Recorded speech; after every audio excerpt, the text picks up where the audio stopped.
New Corsair Vengeance RGB memory has finally arrived. It's time for a light show.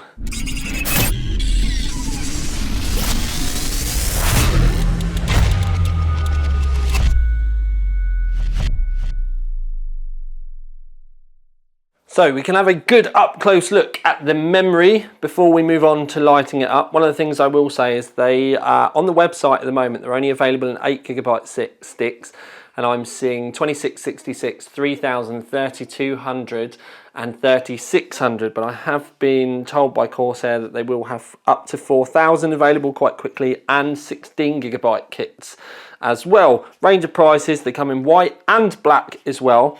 But I wanted to give you a good look at them because if I move the camera, move the other modules, you'll see that there are ridges along the top. Now this is all going to help with surface area for lighting. They are also frosted tops as well.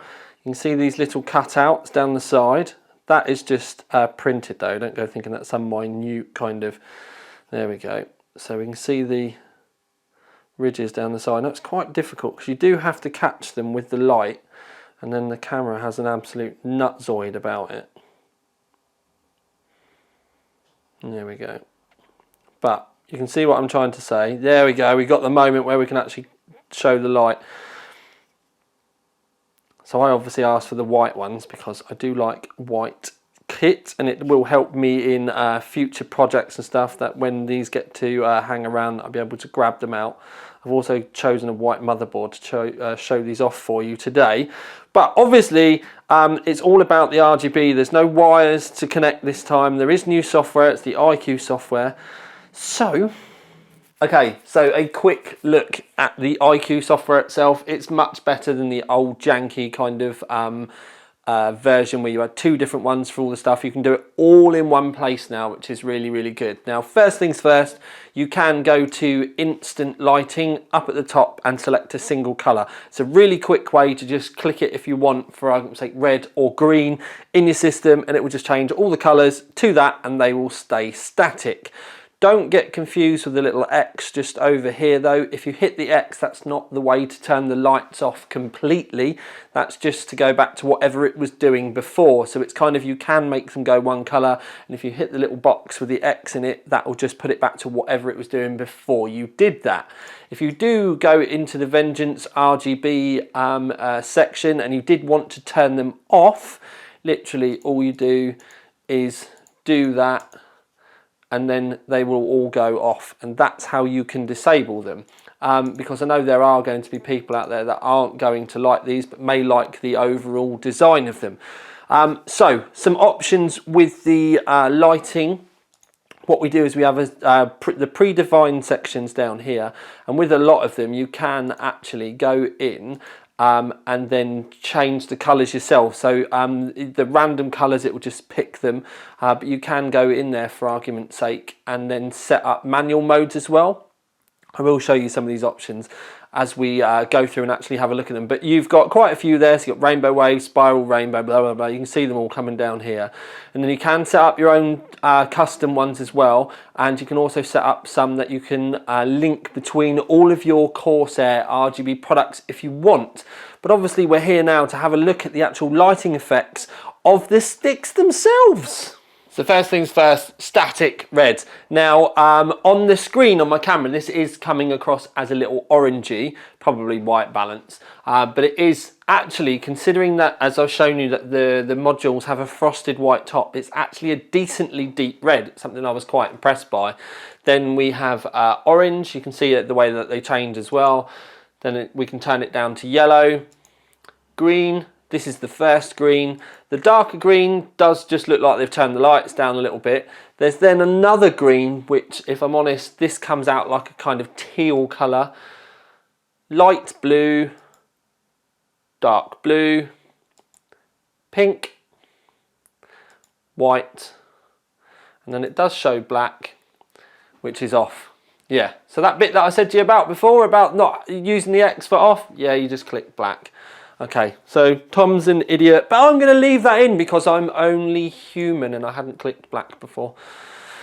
Okay, so when we do go into the actual part so that we can change the lighting effects and all of that sort of stuff, this is Rainbow Wave. Now you can set the way that they change the colours. This one is going up at the moment and you have up, right, left, down. So if we flick it the other way, you can see it then start scrolling to down. This is left. Sometimes the modules can get a bit confused and you can see that there's some quite big differences between them. Sometimes it's like that, sometimes it's not. I've not kind of worked out why, but that's Rainbow Wave. This is Spiral Rainbow. Now it's quite quick. You can turn the speed down if you want, and then there's a difference between clockwise, and then you can also flick it so it goes anti-clockwise. So there's quite nice changes between that. This one is just a plain rainbow where they all change together. It literally just fades through the colours and it will go through the whole spectrum. Colour shift, it has got random colours. This is very similar to the one before, but what you can do is set up custom colours if you want. So this is going from red to blue. Now one of the things that's quite hard is red to white, because obviously you'll get pink in between. So this is just to show you the difference between red to white, and it is pretty cool. And if you wanted to change it, I can literally just change it really quickly and then it will go red to blue instead. And it's obviously completely down to whatever options that you guys want to do at home and whatever you want to configure your colouring for. Then colour pulse. Random colours to start off with. You can literally see the way it goes. There we go. And then if you wanted to change it, this is from red to blue. It's pretty self-explanatory. This is colour wave.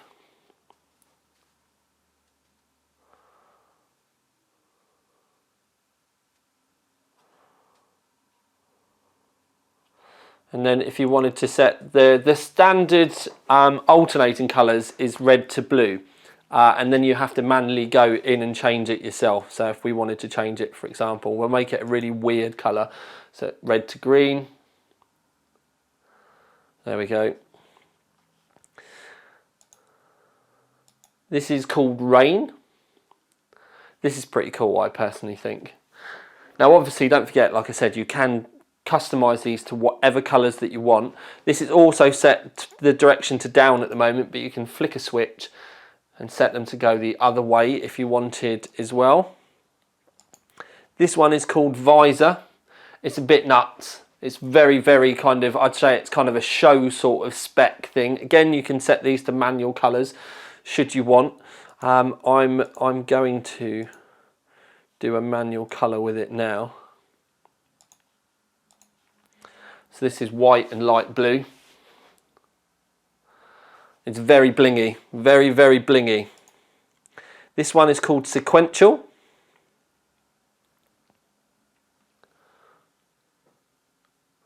Now you can see them starting to change. Now this is random colours. We've also, the speed on this is quite slow, but you can speed it up if you wanted. This is it on full speed. And if you wanted to change, there we go.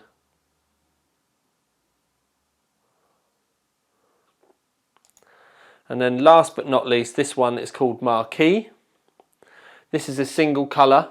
So I'm just going to flick it across to white just so that we can see it. And you can see the different sections of the stick going off. Again, you can set that to whatever colour that you like to suit your system. Now you can do your own custom settings, obviously. I did just want to give you a rough idea about the options that you've got with the 4 sticks like this, but obviously you can buy 4 sticks, 2 sticks, and all that sort of stuff as well. I think we're broaching into a conclusion now. So let's go back to, no, we'll just have white. So I do like the fact that they've got the lighting module comes right around the outside. The little cutouts down the side do kind of help a little bit. It does give you a, you know, a nice kind of design aspect. It makes it a little bit less bland.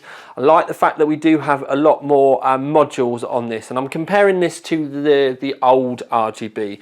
The software is so much better as well. There's no kind of caveats either with this about, oh, it can't work with this motherboard and it can't work with that motherboard like the old ones, because they were a bit hit and miss, at least at first. So they've ironed out a lot of those issues. They did need to bring them kind of up to par compared to some of the competition. It's really nice that they do come in white and black modules as well. And obviously then with the RGB, it means you can customize it with your rig. It's also why, if you think about it, I had the white modules in, which you can see, and then I've purposely used a white motherboard as well. So it gives you an idea about the about you color coordinating them with your system. I would have thought most of you are going to buy the black ones, but obviously the white does give you a nice option. I would say it is a shame that they have come so late, but they are very nice looking memory stick. There are lots of options out there for those of you that are looking for different speeds. As I've said, at launch they're up to 4000 megahertz. So that's going to cover pretty much all of the main bases. They're covering a lot of different capacities and speeds. So that's all well and good. 2 sticks, 4 sticks, if you want them as well. So I would say, personally, these deserve the OC3D Exceptional Aesthetics Award.